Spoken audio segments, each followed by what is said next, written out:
I'm 82 years old, and I spent 37 years deciding what would happen to other people's lives. 3,214 cases. I remember the exact number. I counted them once, late at night, when I couldn't sleep, when I couldn't stop seeing their faces. I sat in a courtroom, wore a black robe, and told human beings where they would spend the next 5, 10, 20 years of their existence, sometimes the rest of their existence. And I want to tell you something that might make you uncomfortable. I had no right. None of us did. Oh, we told ourselves we did. We wrapped it in Latin phrases and legal precedent. We called it the bench, like it was something sacred. We talked about the scales of justice like they actually existed somewhere, perfectly balanced, waiting for us to read them correctly. But here's what I learned. Too late. There's no such thing as objective justice. There never was. There was only me, Joseph Brennan, a man with his own fears and assumptions and blind spots, putting on a costume and pretending I could see the truth clearly enough to cage another human being. I need you to understand what that really means. For 37 years, I believed I was one of the good ones. I wasn't some hanging judge. I wasn't cruel. I read every case file thoroughly. I listened. I deliberated. I went home at night and sat with my wife, Margaret, and I'd say, "I think I got it right today." And she'd nod and pour me a scotch, and I'd sleep fine. I came from a good family. My father was a lawyer, his father was a lawyer. I went to Yale, same as them. I clerked for a federal judge, married my college sweetheart, had 2 sons who never gave us any trouble.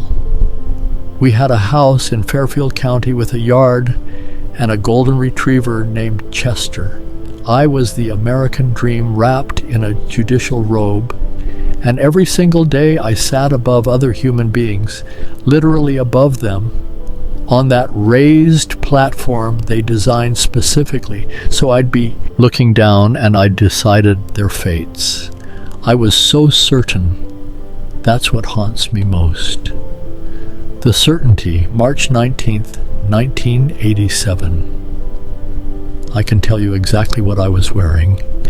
Gray suit, burgundy tie, the reading glasses I'd just gotten because I'd finally admitted I couldn't see the fine print anymore.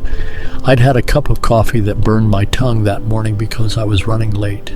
Margaret had asked me to pick up milk on my way home. Darnell Washington stood in my courtroom. 23 years old. He had on clothes that didn't fit right. I later learned they were borrowed because his family couldn't afford anything better. His public defender was a young woman named Patricia something, 3 months out of law school, handling her 47th case that year. 47th. Armed robbery, a convenience store. He'd taken $400 and a carton of cigarettes. The gun wasn't loaded. The bullets had cost money they didn't have. But the cashier hadn't known that. The cashier had been terrified. That mattered. That was supposed to matter. Darnell had 2 prior convictions, petty theft at 17, drug possession at 20. The prosecutor asked for the maximum, 15 to 25 years. I looked at this young man. His face was doing something it took me decades to understand. It was trying to be brave while being absolutely terrified. His mother was in the gallery. I glanced at her once. She wore a blue dress, and her hands were clasped together so tight, her knuckles were gray. I reviewed the guidelines. I considered the priors. I thought about the store clerk who'd sent a victim impact statement saying she still couldn't sleep. And then I opened my mouth and sentenced Darnell Washington to 20 years in state prison. The maximum. I gave him the maximum. He didn't react. His mother made a sound. That sound. I've heard babies cry. I've heard my wife sob when her mother died.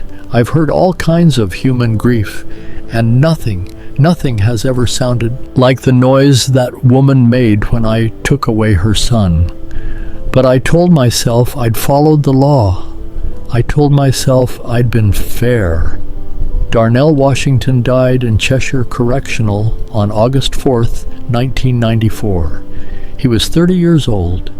He'd served 7 years of the 20 I gave him. He got into a fight with another inmate over something.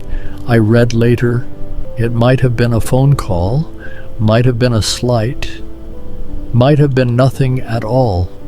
The other man had a sharpened piece of metal. Darnell had nothing. He bled out on the floor of a B block before the guards got the infirmary doors unlocked. 23 years old when I sentenced him, 30 when he died. 7 years in a cage for $400 and an unloaded gun. I found out about it 3 weeks later. A clerk mentioned it in passing, one of those cases that gets a line in a report somewhere. Washington, Darnell, deceased, inmate, altercation. I remember the clerk said it while eating a sandwich, turkey on rye. I went home that night and didn't mention it to Margaret. Why would I? I'd sentenced thousands of people by then. I couldn't carry all of them. That's what I told myself. You'd go insane if you tried to carry them all. But that night I woke up at 3 a.m. and I sat in the kitchen in the dark, and I thought about his mother's hands, the gray knuckles, the blue dress. The letter came 11 years later, 2005. I'd retired by then. Prostate cancer scare turned out to be nothing, but it got me thinking about time. Margaret and I had moved to a smaller place. Our sons had families of their own. I played golf badly. I served on a library board. I was becoming invisible, the way old men do. A letter with no return address. Handwritten. The handwriting shook. You could tell it was someone elderly, someone whose hands didn't work the way they used to. It was from Gloria Washington, Darnell's mother. I'm going to tell you what she wrote because I've read it so many times I know every word. I keep it in my wallet. It's been in my wallet for 19 years. The paper's falling apart. I had to tape the creases. She wrote, "Your Honor, my name is Gloria Washington. You may not remember me. You sentenced my son Darnell in 1987. He died in prison in 1994. I have thought about you every day for 18 years. At first I hated you. I hated you so much I used to pray for your death. I asked God to make you suffer. I'm not proud of that, but I want you to know. Then I got older, and I started to wonder if you ever thought about Darnell, if you remembered him at all, if it kept you up at night the way it keeps me up. I'm not writing to forgive you. I don't know if I can do that. I'm not writing to tell you that you were wrong, because you already know that. I'm writing because I need you to know who he was. Darnell used to draw pictures. He drew pictures of buildings, tall buildings, buildings that didn't exist. He wanted to be an architect.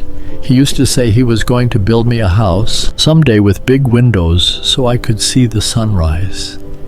He was scared of dogs ever since one bit him when he was 6. He loved strawberry ice cream. He called me every Sunday from prison, every single Sunday until they took that away from him too. The last time I saw him, he told me he was going to get out and be different. He told me he had a plan. He told me not to worry about him. I have never stopped worrying about him. You gave my son 20 years for a crime where nobody got hurt. He did not hurt anyone. The gun wasn't even loaded. But you didn't see a scared young man who made a terrible mistake. You saw a criminal. You saw a black boy from Bridgeport with 2 prior strikes, and you saw exactly what everyone told you to see. I don't know if you were a good man or a bad man. I don't think it matters. What matters is you had the power and you used it, and my son is dead. I am 71 years old. I have diabetes and bad knees, and I can't drive anymore. I will probably die soon, and I need you to know before I go that Darnell was real. He was my baby. He was more than a case number. Please remember him. Gloria Washington. I read that letter in my living room, sitting in my leather chair, surrounded by books and comfort and everything I'd accumulated in a life of doing things right. And something broke in me that has never healed. She was right about all of it. I didn't see Darnell Washington in 1987. I saw a category. I saw priors.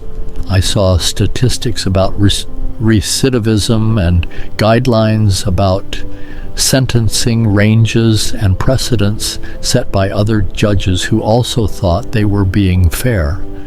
I saw a young black man from a poor neighborhood with a public defender who was drowning and a prosecutor who wanted a win, and I slotted him into the story I'd been told my whole life about who was dangerous and who deserved mercy. The cashier who was terrified, she was a white woman. If Darnell had been white, if he'd had a private attorney, if he'd grown up in my neighborhood, instead of his, would I have given him the maximum? I know the answer. You know the answer. That's the thing about objective justice. It was never objective. It was me, my assumptions, my fears, my background, the stories I believed without ever questioning them. And I had the power to turn those stories into someone's reality. You want to know what haunts me most? It's not Darnell. Yes, Darnell, but it's bigger than Darnell. It's all of them. 3,214 cases. How many Darnells are in that number? How many times did I look at someone and not see them? How many mothers got letters that said, deceased, inmate altercation? I was considered a moderate judge, reasonable, fair-minded. I was praised for my even temperament. I was respected. And I sent people into cages for decades based on a system I now know was never designed to be just. It was designed to be orderly. It was designed to make people like me feel like we were doing something righteous when we were just maintaining a machine. Here's what they don't tell you about power. The people who have it are always the last to understand what it does. I went home every night to my beautiful family in my beautiful house, and I slept fine, and Darnell Washington was in a cell in Cheshire learning how to survive in a place that wasn't designed for survival. And I thought I was the good guy. Let me tell you what I've learned. Now that I'm 82 and nobody's asking for my rulings anymore, there is no such thing as an impartial human being.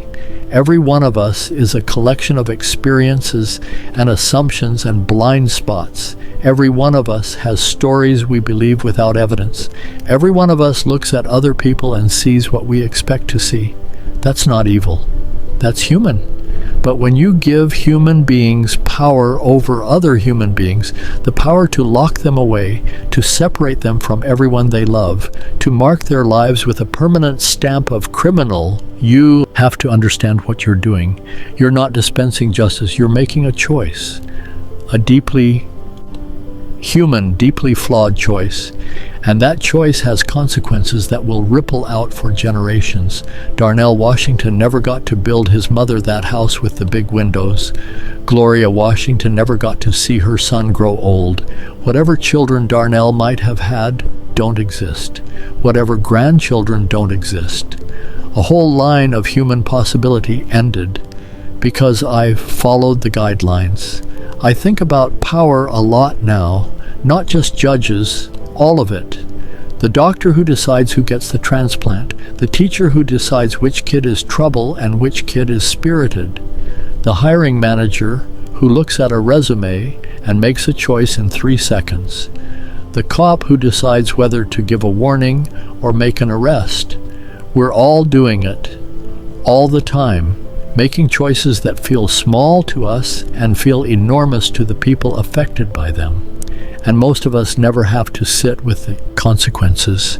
Most of us never get a letter like Gloria's. That's the real injustice. Not that we make mistakes. We're human. Of course we make mistakes. The injustice is that we're protected from knowing what our mistakes actually cost. I got to retire with my pension and my reputation intact. I got to play golf and watch my grandchildren grow. I got to live. Darnell got 7 years and a sharpened piece of metal in his stomach. And the system called that justice.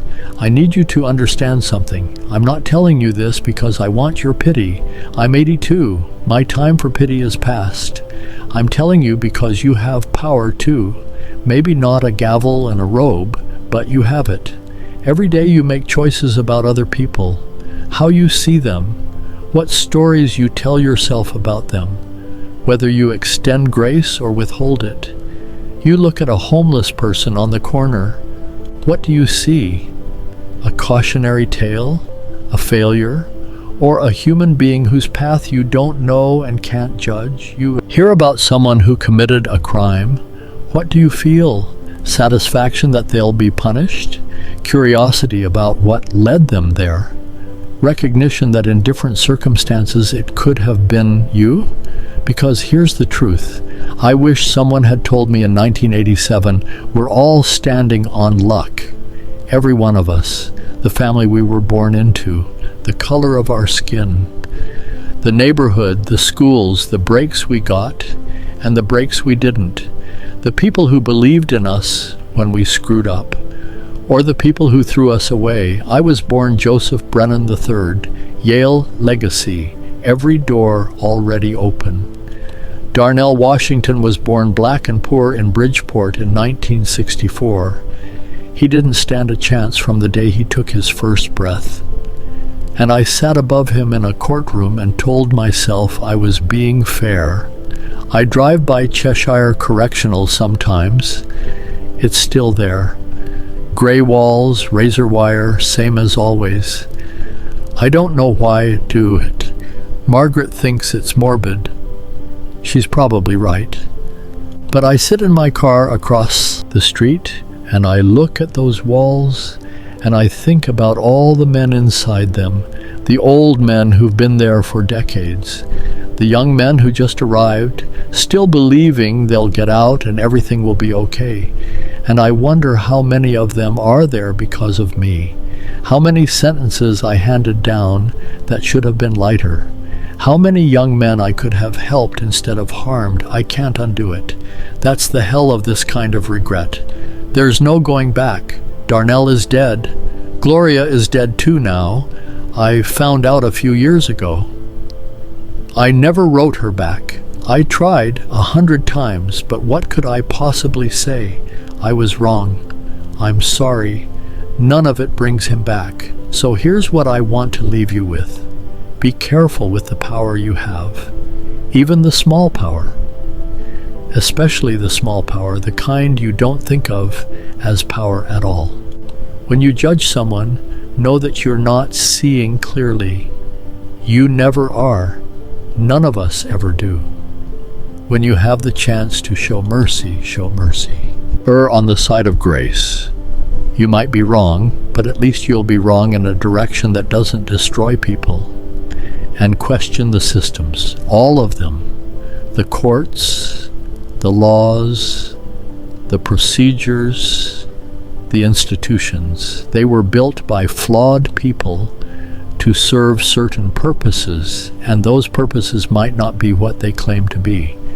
I believed in the system my whole life. I was the system, and the system killed Darnell Washington as surely as if I'd held the weapon myself. I still carry Gloria's letter. I showed you, right here in my wallet, folded up, the paper soft as cloth now from all the years. I take it out sometimes, late at night when I can't sleep. I read her words again. Please remember him. I do, Gloria, every day. I remember. I remember that he wanted to be an architect, that he loved strawberry ice cream, that he was scared of dogs, that he called you every Sunday. I remember that he was 23 years old and terrified and trying to be brave. I remember that I looked at him and didn't see any of that. And I remember that I had the power to change his life, and I used it to end it. 82 years old, 37 years on the bench, 3,214 cases, one letter in my wallet, one name I'll carry until I die. Darnell Washington. Remember that name. Remember that he was real. Remember that he was someone's son, someone's hope, someone's whole world. And remember that someone with power looked at him and decided he wasn't worth saving. Don't be that person. Whatever power you have, use it gently, use it humbly, use it knowing that you're holding someone's future in your hands. The scales of justice don't exist. There's only us, flawed, frightened, doing our best. Make sure your best is merciful. Make sure your best sees the human being standing in front of you. Make sure your best leaves room for the possibility that you're wrong, because you might be. I was. If this reached you, share it with someone who needs to hear it. Leave a comment if you've ever judged someone before you knew their story. We all have. And if you carry something heavy like I do, know this, the weight doesn't go away. But carrying it can still mean something. It can still help someone else. Subscribe so you don't miss what comes next. And please, remember Darnell.